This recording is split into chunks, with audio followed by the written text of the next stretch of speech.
Nós vamos, nesse momento, receber a Sua Excelência, a ministra do Superior Tribunal de Justiça e livre-docente da Pontífice Universidade Católica de São Paulo. Queremos receber, então, a doutora Regina Helena Costa, Sua Excelência, ministra do STF.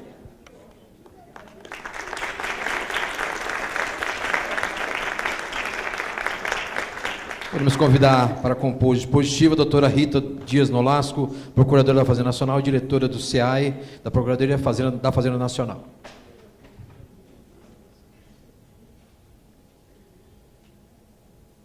Queremos convidar também a doutora Lana Borges, procuradora da Fazenda Nacional e coordenadora de avaliação da Procuradoria-Geral da Fazenda Nacional perante o STJ. Primeiramente, agradecer a minha querida professora Regina Helena Costa pela presença aqui, uma honra tê-la na nossa casa. Para mim, realmente, é um orgulho, que eu tenho uma admiração muito grande pela professora Regina, e então estou muito, muito feliz de ser brindada com a sua presença aqui no nosso evento. A professora Regina é mestre, doutora e livre-docente pela PUC de São Paulo. Atuou como procuradora do Estado de São Paulo, então ela também foi membro da Advocacia Pública, no período de 1984 a 1991, e como procuradora da República em 1991. Ingressou na magistratura como juíza federal em 1991, sendo promovida para o Tribunal Regional Federal da Terceira Região em 2003. Em 2013, foi nomeada ministra do Superior Tribunal de Justiça. É professora de Direito Tributário da PUC de São Paulo desde 1985. Tem diversas publicações, dentre as quais nós destacamos o livro Imunidades Tributárias, da editora Malheiros Editores, Princípio da Capacidade Contributiva, da Malheiros Editores, e curso de Direito Tributário, Constituição e Código Tributário Nacional, obra essa que recebeu o Prêmio Jabuti na categoria Direito em 2010. A professora Regina, tive a oportunidade de ter aula com ela, foi minha professora no cursinho preparatório para o concurso do Marcato. E é uma pessoa marcante que nos inspira pela sua competência, pela sua dedicação, pela sua seriedade, pela brilhante carreira que ela tem aí no mundo jurídico. Então, realmente é uma honra tê-la. E o tema da conferência é processo tributário e o novo Código de Processo Civil. Passa a palavra. Vou passar a palavra para a Lana. A doutora Lana Borges vai ter fazer uma saudação. A doutora Lana Borges é procuradora da Fazenda Nacional, atua aqui na PGFN, e também é uma honra tê-la na mesa. Boa tarde a todos. Eu não podia perder a oportunidade também, não é, de falar da nossa grande alegria, da nossa grande honra como instituição em ter a ministra Regina Helena aqui ao nosso lado, nos iluminando mesmo, não é, com a sua presença. Obrigada. Eu vou falar rapidamente da atuação da PGFN e agora, mais precisamente, da atuação da PGFN no STJ. Assumi a coordenação em fevereiro, não é, desse ano. É claro que é um desafio muito grande. E prezamos, ministra, sempre pela maior colaboração possível da PGFN com o Poder Judiciário, não só no STJ, mas em outras áreas. Todos nós sabemos que o maior intento da Procuradoria da Fazenda Nacional é a máxima proteção ao interesse público. Estamos nós, ministra, apenas a título ilustrativo, estamos nós, procuradores da Fazenda, vinculados a atos normativos, portarias, que determinam a nossa não atuação, a nossa não apresentação de contestação, recursos e até mesmo a desistência dos recursos já interpostos em casos específicos. E eu falo aqui da portaria 502 de 2016, mas que havia antes um ato, já em 2010, a portaria 294. E nós, na Procuradoria, tentamos ao máximo não banalizar a nossa atuação. No STJ, principalmente, a gente tem conversado muito de perto com os ministros, temos renovado a nossa intenção em colaborar sempre, temos renovado a nossa não banalização de atuação, temos, inclusive, colaborado com alguns ministros, é o caso de um recurso repetitivo, 1.340.553, que trata das balizas do artigo 40 da LEF. O ministro Mauro Campbell esteve conosco, nos chamou e até perguntou como é que fica aqui, como é que nós podemos, de que forma podemos extinguir e arquivar o maior número de execuções fiscais. Então, a Fazenda Nacional tem esse interesse em participar, em ajudar e, claro, tendo por objetivo maior, como eu disse, seja o nosso, seja o do Poder Judiciário, a defesa máxima da segurança jurídica e do interesse público. Então, nós nos colocamos mais uma vez à disposição da senhora, claro, e do STJ como um todo, para que possamos juntos defender da melhor maneira possível a sociedade. Sabemos nós que é o STJ que vai materializar, na realidade, o CPC. Não é? É o STJ o órgão máximo para falar da legislação federal. Então, por isso, estamos ao lado do STJ para tentar trazer a máxima efetividade possível ao novo CPC. Passo a palavra agora à ministra Regina Helena. Bom, eu já posso dizer quase boa noite, não é? Estamos próximos aqui das 18 horas. Eu quero agradecer inicialmente o convite por estar aqui, a primeira vez que venho à sede da Procuradoria-Geral da Fazenda Nacional, e é com muita alegria que eu faço. Agradeço inicialmente a doutora Rita, né? A doutora Rita, como todos perceberam, falou com um entusiasmo exagerado da minha pessoa, mas isso não é quando a gente gosta de um professor, isso é comum, né? A gente tem boas recordações dos professores com os quais a gente teve afinidade, então podem dar bastante desconto em tudo que ela disse, né? Que houve realmente muito carinho embutido nas suas palavras. Agradeço também a doutora Alana por essa manifestação de apoio, de colaboração com o Superior Tribunal de Justiça, que, aliás, não me surpreende.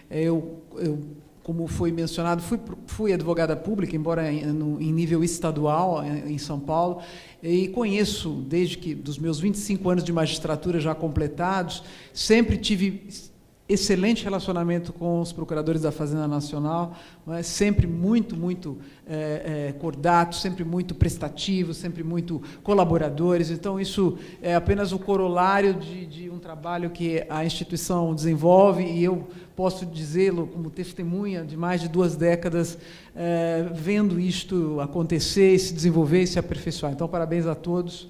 Todos muito engajados, é um exemplo de instituição, um exemplo para a magistratura, inclusive, para a magistratura e outros órgãos. Eu fico muito satisfeita de estar falando agora, depois do professor Cássio. Não é? Primeiro, o professor Cássio é meu colega lá da PUC de São Paulo. Segundo, que quem entende de processo civil é ele. Não é? Então, eu me sinto muito confortável, né, e a doutora Cláudia também, que está aqui, também professora emérita da PUC. Então, são eles que entendem de processo civil. Na verdade, quando eu venho falar de processo, já que puderam perceber aí pela leitura de alguns trabalhos que eu já escrevi, que a minha área é tributária, especialmente, mas quando eu venho falar de processo, eu sempre faço questão de salientar que é muito mais um depoimento pessoal do que uma palestra ou uma conferência. É muito mais um refletir de alguém que está, evidentemente, envolvida com esses problemas, que está envolvida com a aplicação do código, agora do novo código também, e, portanto, eu venho aqui comungar de reflexões, de dúvidas, de inquietações com vocês também. Não é muito mais para isso do que para apresentar soluções ou para defender teses, não é? Já que isso efetivamente é daqueles que são especialistas em processo civil, como o doutor Cássio, que até pena que eu não o encontrei, que é um professor que admiro muito. Então, esse título da minha fala hoje, o novo CPC e o processo judicial tributário, na verdade, sinaliza muito mais do que eu vou dizer. Eu vou tocar em alguns pontos dentro disso, porque, efetivamente, esse tema tem um espectro muito largo. Não é? Algumas coisas que nós já percebemos, nós todos que lidamos e operamos com o processo judicial tributário, algumas coisas que nós já percebemos de impacto e outras que iremos perceber, não é? Porque, efetivamente, uma legislação nova, como um código, especialmente um código que é tão abrangente, que tem tantas disposições, que cuida de tantas relações processuais, evidentemente nós vamos precisar de muito tempo ainda para assimilar e para compreender toda a novidade que ele embute, não é? Então, o que eu vou tratar hoje? Eu quero falar um pouco sobre a segurança jurídica na jurisprudência, um pouquinho sobre isso, para introduzir o que efetivamente vai ser o foco da minha exposição, que vai ser muito breve, acerca dos instrumentos de coletivização de julgamentos. Então, nós já temos alguma experiência desses instrumentos, desde 2007, né, a repercussão geral, os repetitivos, e houve aí um acréscimo nesse sentido do chamado incidente de resolução de demandas repetitivas, e tudo isso numa moldura de um código novo, um código que está dizendo para nós que agora nós vamos ter uma cultura de precedentes, ou pelo menos que vai tentar implantar uma cultura de precedentes, que até então veio um pouco capenga, é preciso dizer. Mas, enfim, algumas reflexões sobre isso. Então, eu começo propriamente dizendo que, lembrando a todos sabem disso, que a segurança jurídica é um sobreprincípio, é uma diretriz fantástica e surpreendente, porque nos últimos anos muitos trabalhos têm sido feitos, muitas teses, muitos estudos, muitos livros têm sido escritos sobre segurança jurídica, e quanto mais a gente estuda segurança jurídica, mais a gente se convence que a gente não sabe nada de segurança jurídica. Ou seja, há tanto a desbravar, não é? Há tantos aspectos da segurança jurídica, e mesmo assim a gente fica com aquela ideia, mas nós ainda não vimos tudo, isso deve ser a ponta do iceberg, porque nós vamos descobrir outras manifestações, outras expressões de segurança jurídica adiante. Então, é alguma coisa que nos tem alimentado, e nos tem alimentado todos os operadores do direito, os intérpretes, os aplicadores, seja em que contexto for, para que nós possamos depreender e extrair o máximo dessa ideia. Então, aquela ideia básica de que segurança jurídica se estriba em 2 valores, e não são quaisquer valores, são os valores: isonomia e certeza. Certeza que alguns preferem traduzir mais singelamente na noção de legalidade. Aqui, claro, a legalidade está colocada no sentido latíssimo, né? Todas as leis, inclusive a lei maior, inclusive a Constituição. Então, segurança jurídica se estriba em isonomia e legalidade, ou na certeza que essa noção de legalidade em sentido amplo expressa. E daí, nós temos muita afeição por segurança jurídica quando se fala dos atos legislativos, não é? Então, nós falamos a lei, é a expressão maior da segurança jurídica. Quando nós falamos dos atos administrativos, então se tem um trabalho muito desenvolvido, uma doutrina muito desenvolvida sobre segurança jurídica em matéria administrativa, porque, afinal de contas, o ato administrativo na visão mais singela, enfim, é a aplicação da lei ao caso concreto para atender o interesse público, e assim se fala muito de segurança jurídica. Mas, quando se fala na aplicação da lei no exercício da jurisdição, então, quando se fala, né, falando da jurisdição padrão, que é a jurisdição no sentido de aplicar a lei ao caso concreto, muito bem, quando se fala em segurança jurídica nessa acepção, pouco se tem desenvolvido reflexão acerca desse aspecto. Então, se fala muito na legalidade, no ato administrativo, que é a derivação da aplicação da lei, ok, mas e quando se pensa na aplicação da lei que realiza o Poder Judiciário, para decidir um caso concreto, para dizer o direito que cabe ali, pouco se fala de segurança jurídica. Ou seja, o que eu quero provocar é uma reflexão sobre segurança jurídica no seio da jurisprudência, na edição da jurisprudência, na manutenção da jurisprudência, na alteração da jurisprudência. Eu acho que isso é algo muito, muito relevante, porque a jurisprudência não é só o judiciário que faz, a jurisprudência é feita por todos nós.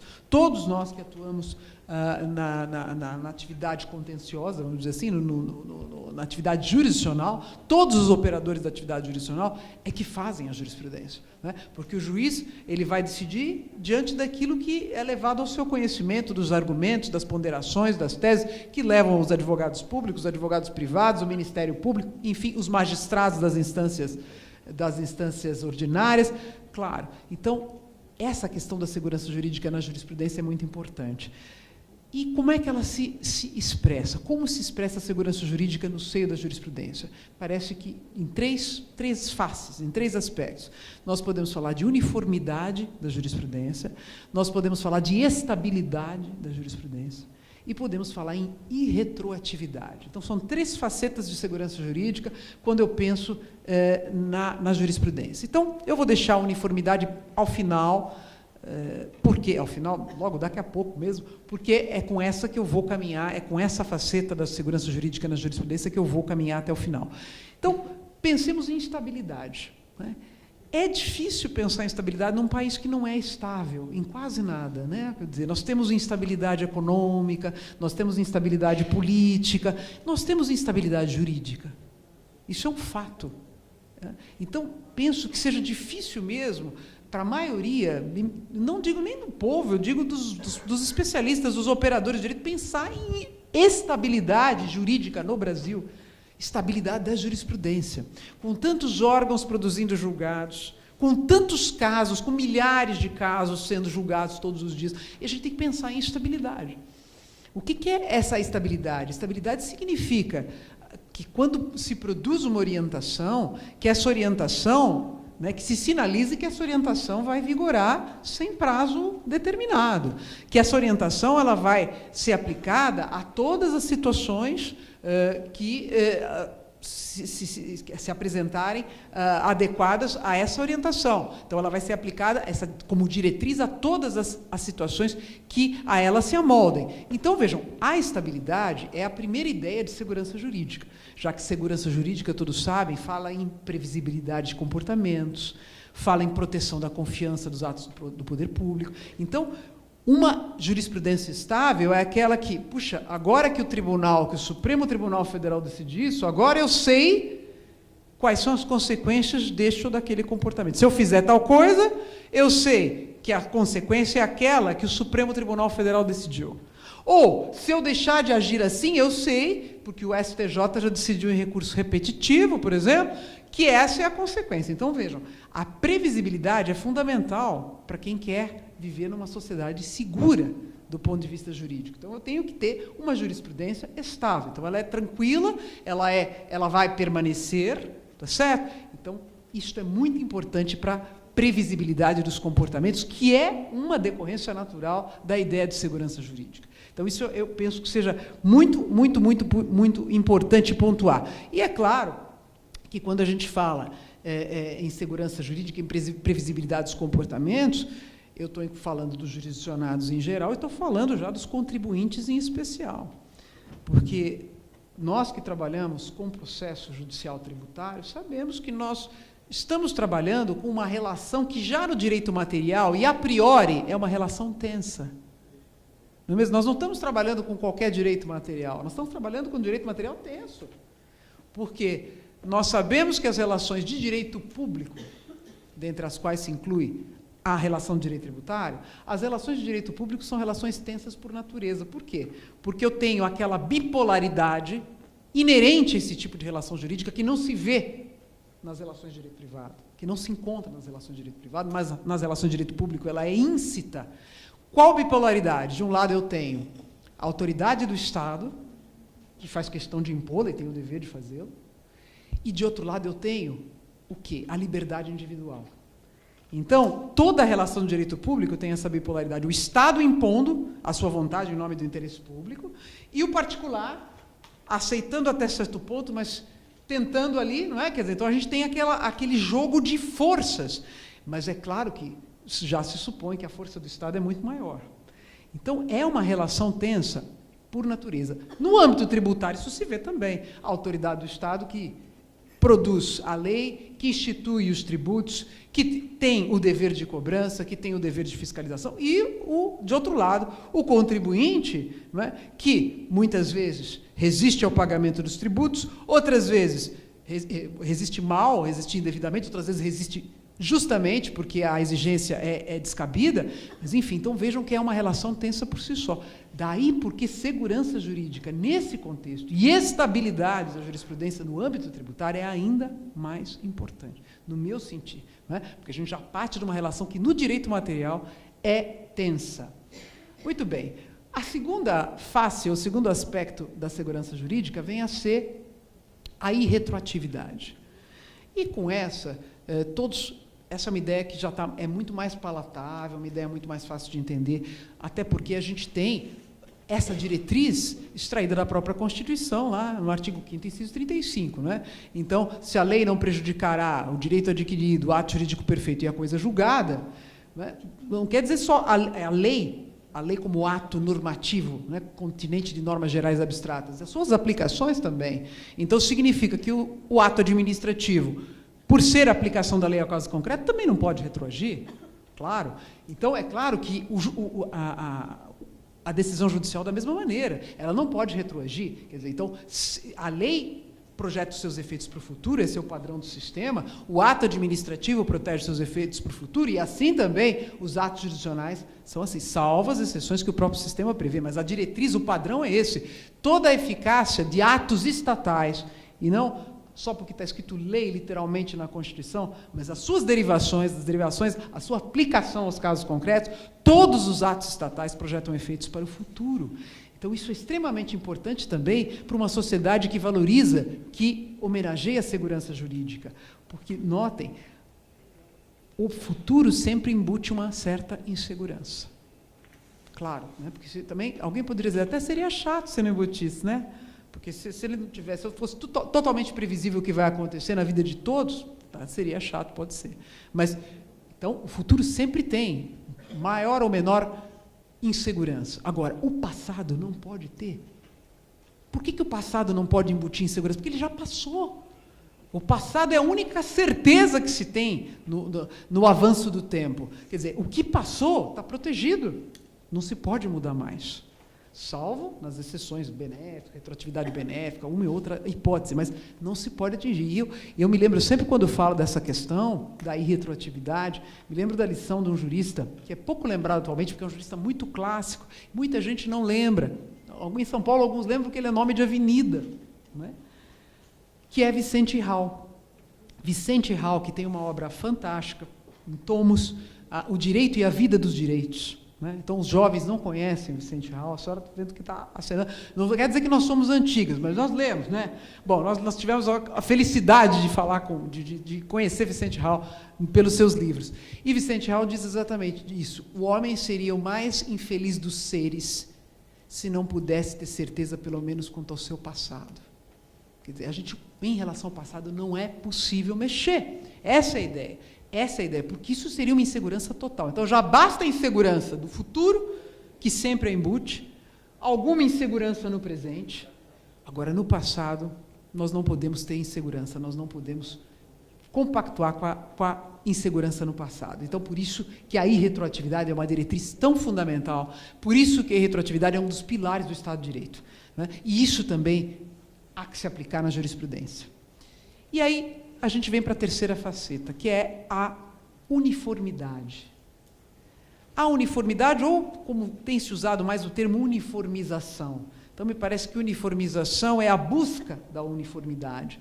Então, o que vem a ser esse terceiro aspecto, ou essa terceira manifestação da segurança jurídica aqui, nesse contexto de jurisprudência? A uniformidade é a isonomia aplicada a casos idênticos ou assemelhados. Essa é a ideia. Então, quando a gente pensa em jurisprudência uniforme ou em decisões uniformes, o que nós queremos significar? Nós queremos significar que os casos iguais devem ter a mesma solução, por óbvio, porque isto é um dos ditames do princípio da isonomia.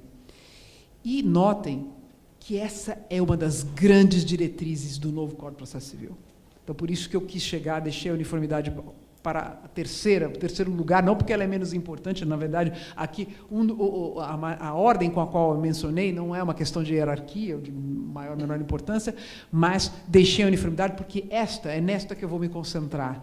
Então, percebam como isto é fundamental. Nós temos que pensar em uniformidade, porque agora o Código de Processo Civil proclama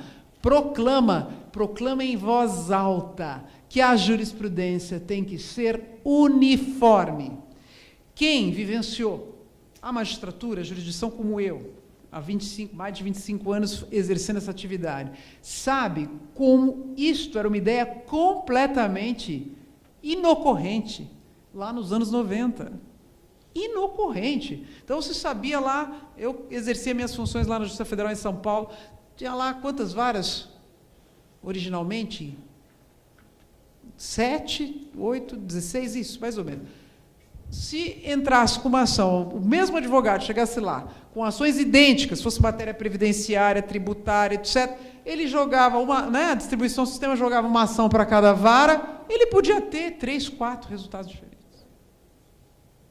E isto foi a vida inteira assim, e a vida inteira assim. Quer dizer, então, nós começamos a ter uma ideia de vinculação, de julgamentos, de coletivização, começa aí com a reforma do Código de Processo Civil 73, há alguns anos, depois, em 2007, bem reforçada com a ideia de repercussão geral, de recurso repetitivo, mas naquela época, não. A gente aprendia na faculdade, mesmo o professor de processo civil, olha, cada juiz pode dar a solução, eu posso ter várias soluções. E nós sabemos, o sistema sempre admitiu uma pluralidade, uma diversidade de soluções certas, corretas do ponto de vista do direito positivo, para situações iguais, idênticas, o mesmo direito sendo pleiteado, a mesma pretensão sendo deduzida com soluções, por vezes, diametralmente opostas. Sempre foi assim. Então, vejam, por isso que eu faço questão de frisar que marco é este, o marco que é este código, quando ele diz, não, e nós vamos, daqui a pouco vou recordar a textualidade mesmo, o texto literal. Ele grita, nós estamos agora estamos passando por uma era de uniformidade, de uniformização de jurisprudência. Então, este código, ele, embora nascido num país que não adote o sistema da common law, porque nós não temos nenhuma tradição do sistema saxônico, anglo-saxônico, nós somos da civil law, do texto escrito, do direito escrito.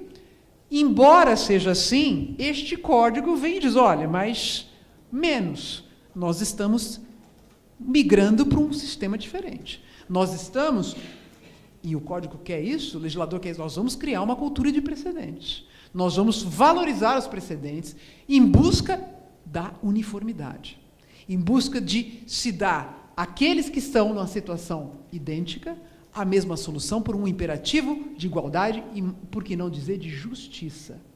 Então, esta preocupação está, me parece, talvez a gente possa extrair desse código 10, 12 grandes diretrizes. Essa é uma delas. Essa, induvidosamente, em meu sentir, é uma delas. Então, por isso, a atenção que estou despendendo com esse aspecto. Pois bem, quando a gente pensa nisso, se a uniformização, que é a busca pela uniformidade na jurisprudência, é uma das grandes vertentes do código, uma das tônicas desse código, é claro que isso não está aí apenas como uma declaração de princípio. Evidentemente, o código vai aparelhar e vai trazer instrumentos para que nós possamos efetivamente atingir isto. E, quando o código faz isso, ele traz um rol, e basicamente são esses 3 que eu vou mencionar, de instrumentos de coletivização de julgamentos, ou seja, de se poder decidir processo piloto, de se poder decidir ou firmar um leading case e a orientação extraída deste julgado adquirir um caráter normativo, não é isso? E ser obrigatoriamente aplicada a todos os casos iguais. Então, exatamente, é o incidente de resolução de demandas repetitivas, os recursos repetitivos, o Código fala tanto em especiais quanto extraordinários, mas, enfim, pensando já naquele instituto que a gente está mais afeito, que são os repetitivos no STJ, e a repercussão geral. Notem que isto é feito com uma preparação muito, muito interessante, e eu chamo a atenção de todos para o que dizem os artigos 926 e 927. Esses artigos emolduram essa nova fase. Esses artigos nos mostram que realmente nós estamos migrando para um sistema misto de jurisdição ou de direito positivo, melhor dizendo, não é puramente mais o sistema de civil law. Nós temos um civil law combinado com common law, né? Isso já é um movimento que se observa de alguns anos, mas que agora está absolutamente sacramentado neste código. Eu costumo dizer para os meus alunos, né, que quando eu estudei, né, que faz muito tempo, procuro nem dar as datas para eles não ficarem muito assustados, mas, enfim, quando eu fiz a faculdade, a jurisprudência não era a fonte imediata do direito. Assim como a doutrina também não, né, a lei, etc. Hoje, nós temos que ensinar diversamente. Hoje, nós temos que falar para os alunos da graduação, além das fontes... A jurisprudência é fonte imediata do direito. Nós estamos no caminho disto, quer dizer, já começou lentamente, agora não vai haver dúvida mais de que da jurisprudência nós vamos extrair direitos, a partir da interpretação que for fixada nesses incidentes de coletivização. Então, não dá mais para dizer que a jurisprudência, como no tempo que eu aprendi, é uma fonte meramente secundária. Né? Então, a jurisprudência foi promovida, essa que é a verdade. Vamos lá. Eu quero destacar, então, primeiramente, o texto do 926. Vejam só o que ele diz. Os tribunais devem uniformizar sua jurisprudência e mantê-la estável, íntegra e coerente. Vejam que beleza de artigo. É tudo o que a gente quer. Todo mundo quer isso. Então, os tribunais devem, vejam que é um mandamento, ninguém está dizendo, olha, poderão os tribunais. Não, os poderão não. É mandatório, é peremptório. Os tribunais devem uniformizar e manter a estabilidade, que foi o primeiro aspecto que eu recordei aqui da segurança jurídica, a integridade, vejam só, aqui há um outro atributo acrescido, e a coerência. Super importante falar em integridade e coerência, não só na jurisprudência, isso nos atos estatais em geral. Então, integridade da jurisprudência é talvez aquela situação em que existe um julgado que firmou uma orientação, vem outro que não esclarece bem, parece que desfaz uma parte do que está dito no julgado anterior, mas a gente não entendeu direito, então fica uma coisa, peraí, mas está aparecendo uma colcha de retalhos. Isso não é jurisprudência íntegra, ninguém entendeu, né? Há confusão, há dúvida, há ambivalência, ambiguidade, enfim. Coerência, fundamental. Coerência é fundamental em tudo, evidentemente, que a jurisprudência... Por quê? Porque a jurisprudência se dirige à sociedade. Os julgados não são feitos para os juízes entenderem. Nós temos que pensar nisso, nem só para os operadores especialistas. Não, os julgados, as decisões judiciais são para o povo. O leigo precisa ter minimamente condição de entender o que está escrito ali. Precisa ser coerente também. Então, isso é muito importante. Eu vejo que esse artigo me parece de uma essência, né, daquilo que o Código quer dizer. Nós estamos entrando numa nova era, é preciso cuidar da jurisprudência. É preciso produzi-la com calma, com cautela, com muita reflexão, com profundidade. Por quê? Porque ela é fonte imediata do direito. Prossegue esse mesmo artigo. Parágrafo 1º, na forma estabelecida e segundo os pressupostos fixados no regimento interno, os tribunais editarão enunciados de súmula correspondentes à sua jurisprudência dominante. Parágrafo 2º, ao editar enunciados de súmula, os tribunais devem ater-se às circunstâncias fáticas dos precedentes que motivaram sua decisão. Isso também é uma reclamação, né? Ah, aplicou a súmula, peraí, mas esse caso não é... As circunstâncias desse caso não se ajustam à aplicação, mas vai à súmula. Quer dizer, aquela jurisprudência que é quase que automática, né? Sem reflexão, sem análise, sem... Então, vejam, isso é um problema que afeta a integridade, que afeta a coerência. Então, atributos da jurisprudência a partir desse código: uniformidade, estabilidade, integridade, coerência. Eu espero que nós tenhamos condição de dar conta de tudo isso. Mas é preciso atentar que isto é o que se almeja, isto é o objetivo, né? Portanto, esse artigo, em última análise, ele tenta implantar, e eu espero que consiga, essa cultura de precedentes judiciais. Então, vamos ter um sistema de civil law com precedentes judiciais. Bom, em sequência, o artigo 927 do Código traz também uma grande novidade, no meu sentir, que é essa eficácia vinculante da orientação jurisprudencial uniformizada. Então, se a uniformidade é a grande diretriz, ou é uma das grandes diretrizes do Código, é um dos grandes objetivos, a partir do momento em que nós tivermos jurisprudência uniformizada, essa jurisprudência terá eficácia obrigatória para os órgãos do Poder Judiciário. Então, o artigo 927 diz: os juízes e tribunais observarão.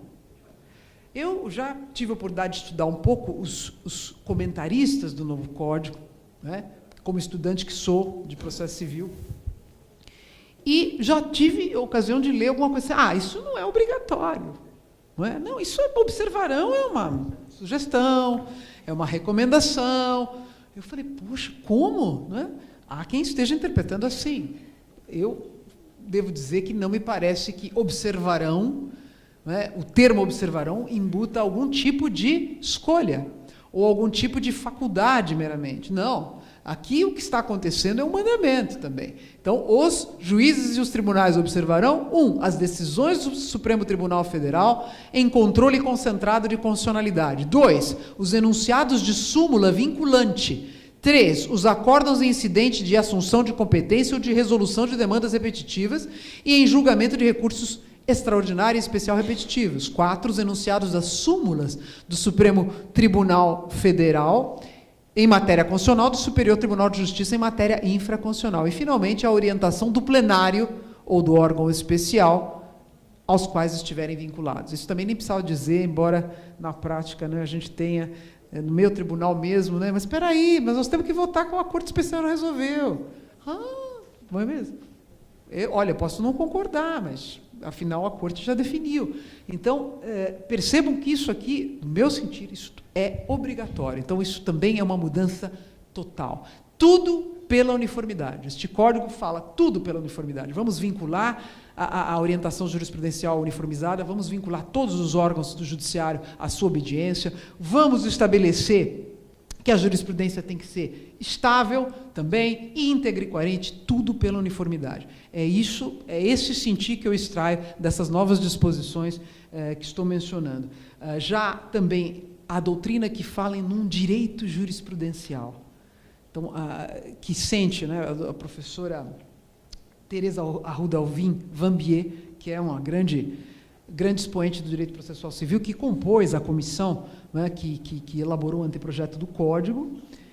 Ela usa essa expressão, está usando essa expressão direito jurisprudencial, para marcar como efetivamente nós estamos vivendo um momento de mudança com relação ao papel da jurisprudência no direito positivo. Então, o direito jurisprudencial, o que é isso? São esses julgados que uniformizam a jurisprudência e a sua eficácia vinculante a todos os órgãos. Então, estamos falando de jurisprudência, fonte imediata do direito, em última análise. Pois bem, posto isto, e eu já estou falando bastante, né, vamos lá otimizar isto aqui. Posto isso, uma palavra, ou algumas poucas palavras, sobre esses instrumentos de coletivização, especialmente no campo tributário, já que, né, afinal de contas, né, o título imensamente largo da minha exposição é o processo judicial tributário e o novo Código. Bom, para que a gente pense nesse novo mundo do direito jurisprudencial, da jurisprudência como fonte imediata do direito, vamos pensar nesse mundo agora no trato das relações tributárias, ou das relações processuais tributárias. É preciso dizer, e isso todos que estão aqui são operadores ativos do direito tributário, porque, enfim, defendem a União, que é, sem dúvida alguma, né, ninguém pode duvidar disso, que é a pessoa política que detém a mais larga competência em matéria tributária na Federação Brasileira. Então, o papel dos procuradores da Fazenda Nacional é extremamente importante, não é? Extremamente importante. Pois bem, imagine, então, que nós vamos falar de um direito jurisprudencial num país onde o grau de litigiosidade em matéria tributária é elevadíssimo. Elevadíssimo. Então, a gente tem que contextualizar isso também. Então, esse código está falando das relações processuais em geral, agora nós vamos particularizar para o campo tributário. E nós estamos num país onde a litigância tributária é muito elevada, especialmente no âmbito federal. Especialmente no âmbito federal. Eu que já tive competências, sempre tive, né, não só tributária como outras, mas onde quer que eu estivesse, fosse na primeira instância, na segunda, matéria tributária era sempre a grande fatia da competência do juiz federal, claro, né, não criminal. Então, tem matéria administrativa, mas tributária, a grande litigiosidade em matéria tributária. Então, a gente tem que pensar nisso. Não é possível mais imaginar que tudo será como antes. Por quê? Porque as ações individuais tributárias, elas vão ter que se ajustar a esse novo tempo. Ou seja, a uniformização jurisprudencial que for alcançada em matéria tributária vai afetar milhares de ações que antes tinham tratamento individual e que antes eram defendidas pela União nessa linha do tratamento individual. Então, isso vai mudar o papel dos procuradores, o papel dos magistrados, o papel de todos os operadores, porque agora a coisa não vai ser. Agora o coletivo impera. Mas a ação individual tem uma, duas, tudo bem, mas elas são iguais. Vai se buscar o tratamento uniforme. Mas são milhares de ações, sim, mas vai se buscar o tratamento uniforme. Então percebam que isso é uma mudança de gestão dos processos, uma mudança de atuação no processo de todos os operadores que estão envolvidos. Então é um impacto imenso este, a meu ver. Não é? Então, numa seara de alta litigiosidade, como eu disse, numa seara em que as relações se multiplicam em massa. Imagine, então, basta, por exemplo, como várias vezes vivenciei, todos aqui, tenho certeza, que a União baixe uma medida provisória, com uma disciplina tributária. Pronto, nós já sabemos que dali você olha no relógio, né? Nós marcava na primeira instância, olha, daqui uma semana esse fórum está atulhado de ações. E era um caso, a gente sabia até que a distribuição, hoje a distribuição, às vezes dava até problema no sistema, porque chegava lá, o mesmo advogado distribuía 100, 200, 500 ações iguais. Então, é essa a questão, só que agora a disciplina, a solução disto é muito diferente. Então, essas iam para cada hora para um juiz, cada juiz ia julgar de um jeito e tal. E a coisa ficava assim. Isso eu estou falando, né, de vários anos. Não vai ser mais assim. Então, agora nós vamos ter que pensar que essas relações de massa, porque as relações tributárias se multiplicam em massa, quer dizer, um dispositivo legal, um dispositivo na medida provisória, isso pode surtir um efeito, uma avalanche de ações no Brasil inteiro, e que vão ter que ter uma solução única. Vão ter que ter uma solução uniforme. É como se fossem mesmo direitos individuais de origem homogênea. Quer dizer, a origem é a mesma, é o dispositivo de lei, o dispositivo da medida provisória é a resolução da Receita Federal, enfim, o ato normativo, isso vai se multiplicar. Pois bem, então, esses mecanismos de coletivização, eles são especialmente importantes em matéria tributária. Eu quero crer que, pelo menos no âmbito da jurisdição federal, onde melhor vão se ajustar, onde melhor vão se aplicar esses institutos, porque vão encontrar um campo muito fértil para essa uniformização, justamente a matéria tributária e a matéria previdenciária. É nesses dois contextos que isso vai ser utilizado, tenho certeza, com grande largueza e, espero eu, com eficácia. Porque é justamente aí que as demandas se multiplicam imensamente. Os benefícios previdenciários também. Há uma mudança lá numa regra, pronto. Milhares de ações, milhares de pessoas na mesma situação.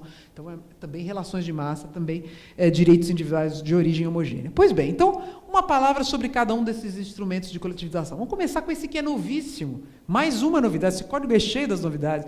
Novíssimo, o tal do IRDR. Já criaram até uma sigla para ele. Não é todo mundo que tem sigla. Não é isso? Só que é importante. Então, o IRDR, incidente de resolução de demandas repetitivas. Ele está previsto no artigo 976. É uma novidade com grande impacto também nas relações processuais tributárias. E eu, particularmente, não vi funcionar ainda, não vi aplicado, embora a semana passada li na internet que o Tribunal de Justiça de São Paulo admitiu o primeiro IRDR, o primeiro incidente.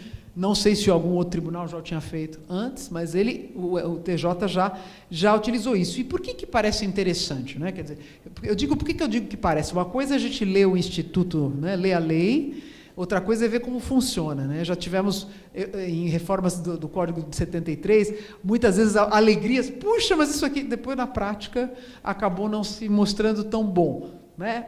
Pode acontecer o contrário também, a gente não se entusiasmar, de repente funcionar. Mas o fato é que, à primeira vista, parece interessante esse IRDR, porque seria, vamos dizer, comparando, como se nós tivéssemos um recurso repetitivo, um sistema de recurso repetitivo em segundo grau.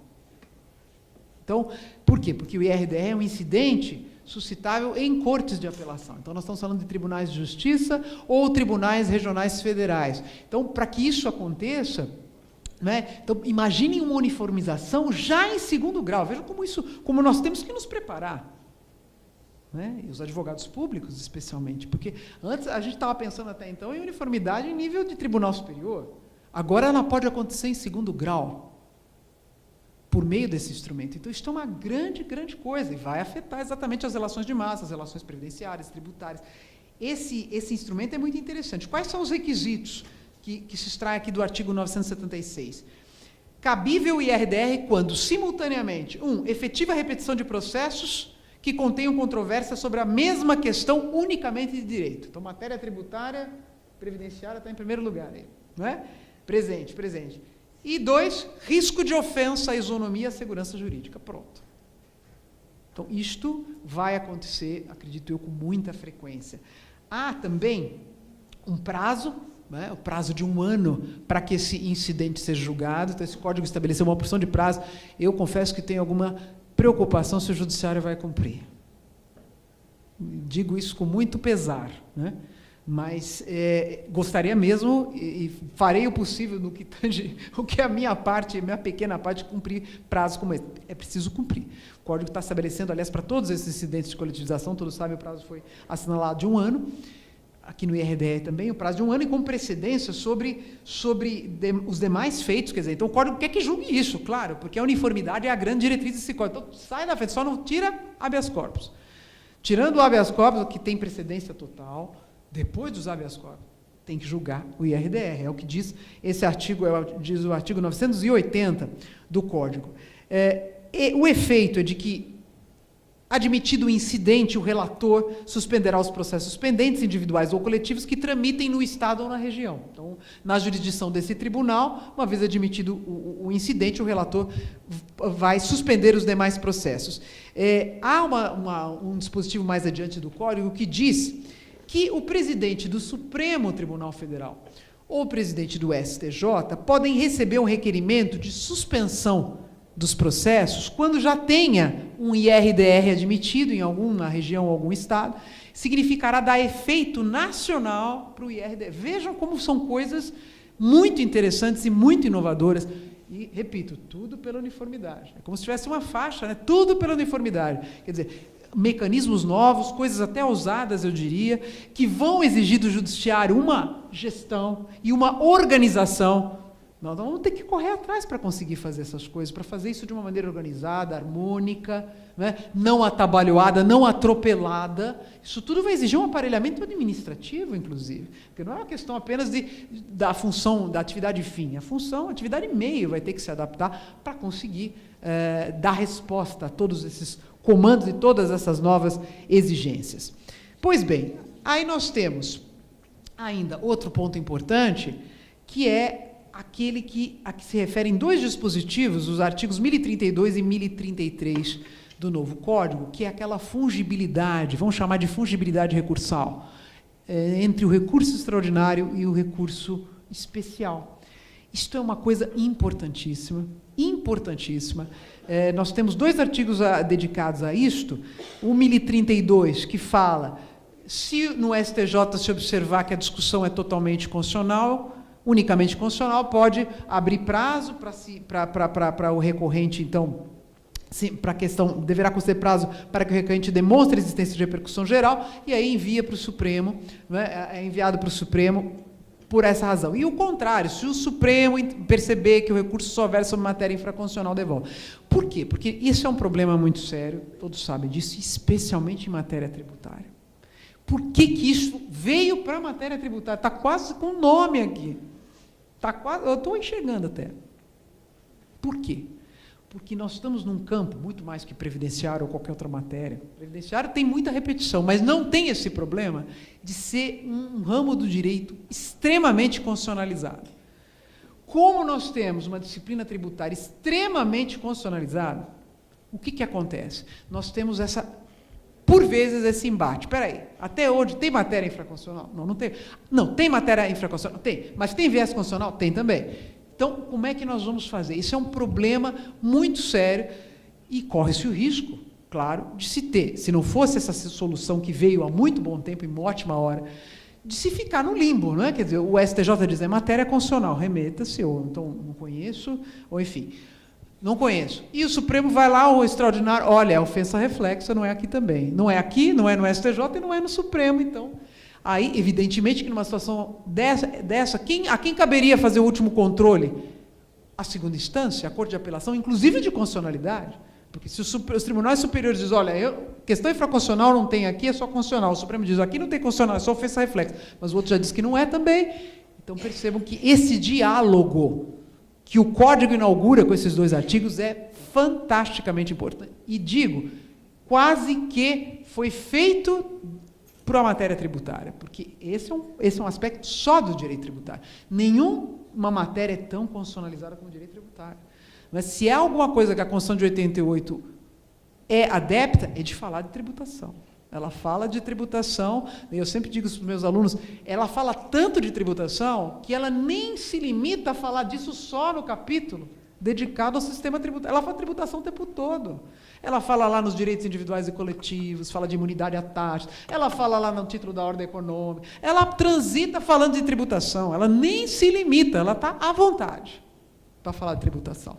Então, isso é uma peculiaridade tupiniquim, não é?